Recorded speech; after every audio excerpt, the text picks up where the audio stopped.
Hello internet friends, it's Rad Edits, and today I'm going to be doing somewhat of a part 2 to how to edit like AE on Videostar, so let's get it poppin'.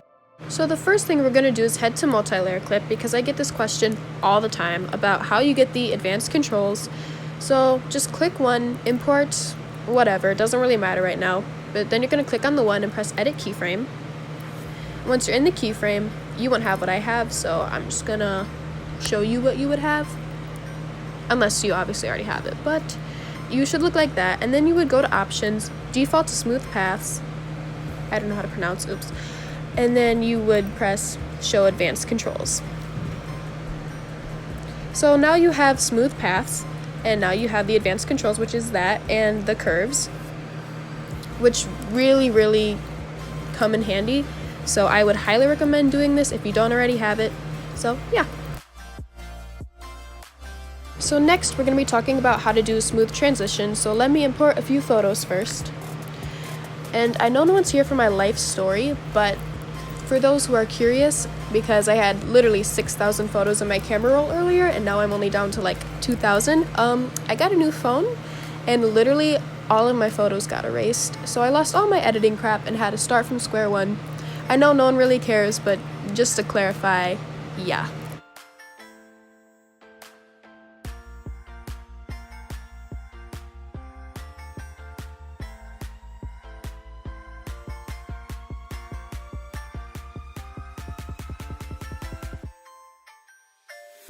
So now we're going to slide to the first scene and go to multi-layer clip. And then click one, choose your clip, make sure the mask is at none. And then you're going to press mirror, which is on your bottom right. And you choose whatever one you want. I personally like the very last one, but it's completely up to you. Then you're going to go to colors and slide over to motion blur, I believe. Or tracking blur. Oops, I totally knew that. And then adjust it to your liking, of course, but I'm telling you, you need these in order to have smooth transitions. So anyway, in the keyframes, you're gonna mark it, which is where the advanced controls come in handy. So like move it right once and then move it left once. So that way it's not actually moving, but like it knows it's gonna start moving at that point. And then we're just gonna do whatever transition, so we're just gonna pretend it's moving to the left. And then you're going to go to the path curves and make sure it's set on smooth and choose the one that I choose. Because I don't have names, so I don't exactly know what to call it. But like when you're starting a transition, choose that one. And just for another example, I'm going to show you on a turning transition. So we're just going to pretend that it's moving, blah, blah, blah. And then at the very end, you're going to slide it up at about 10 or 12. Don't go all the way though. I see editors do this. Don't go all the way. Don't go all the way to 25 because it makes it look way too fast, way too rough, not smooth at all. So don't do that. Only make it about 12. The little mark is I only put it up to about 1 just so it looks like it's slightly moving and then it does the fast turn. Well, quote unquote fast turn. But yeah, just to add more effect to it. So obviously we're going to go to the second scene now, open multi-layer clip, import your photo or video, make sure the mask is at none, and then do your mirror again and do the tracking blur. Once again, these are pretty vital. And now in the keyframes, since we did the turn for the last one, we're going to turn it the other way at 12, and then move it a little to the side, and have it move all the way back down to 0. And then you're going to choose this curve. Which I promise you, those are like the best curves to use for transitions. And then at the end, we're just going to have it move once again by 1 just to add more effect to it because it's not really for a video edit or anything. We're making it look cool because why not? Haha.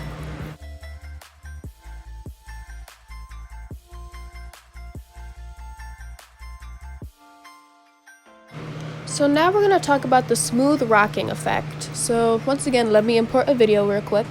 Or a photo. I'm not smart, so haha, ignore me.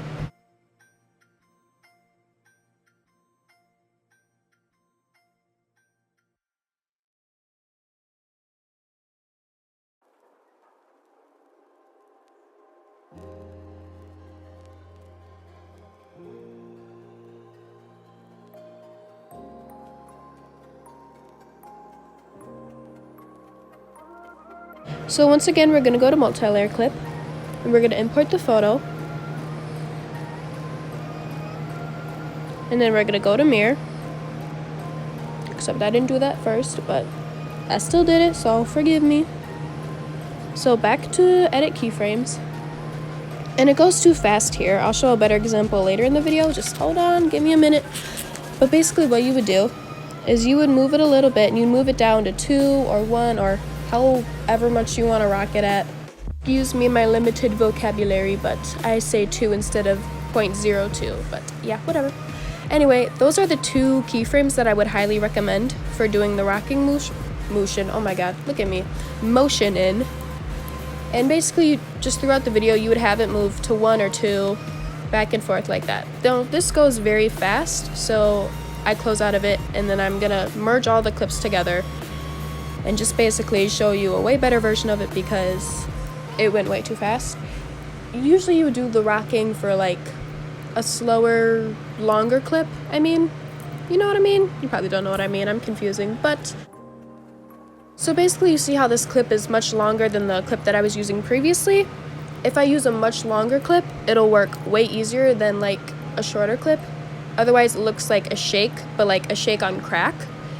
So it just looks really wonky, really funny, and yeah, basically I just wouldn't recommend it for short clips. So yeah, basically what I'm doing here is I'm just using the curves that I used earlier, and I would recommend starting the clip on 0.01, like either side, just have it rock back and forth. That way it looks better, because if you have it start at 0, it's just gonna look, once again, really wonky, so just have it start at 1.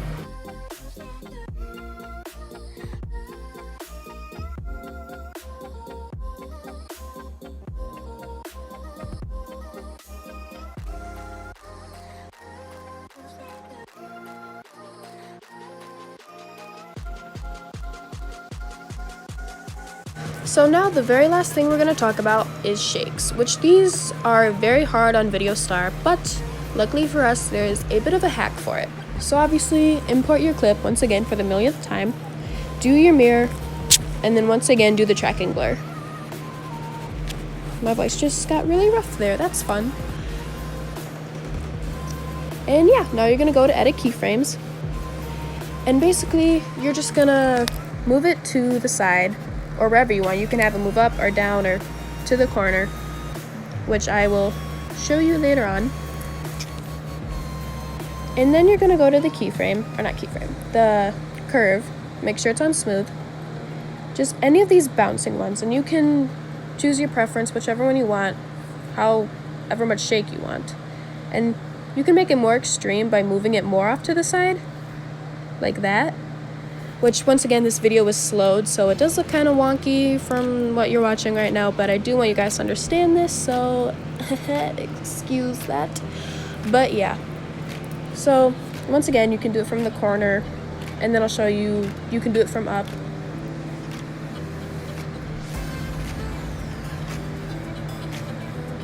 So yeah, just basically like get creative with it, do it from whatever corner, do it with a little, what do you call it, rotation, you know?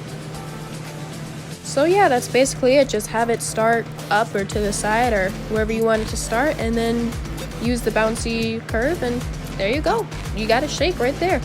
Or if you want, you can go just like look up shakes, but I don't know. I think this is cool because Videostar does it for you and it makes it look pretty smooth. So yeah.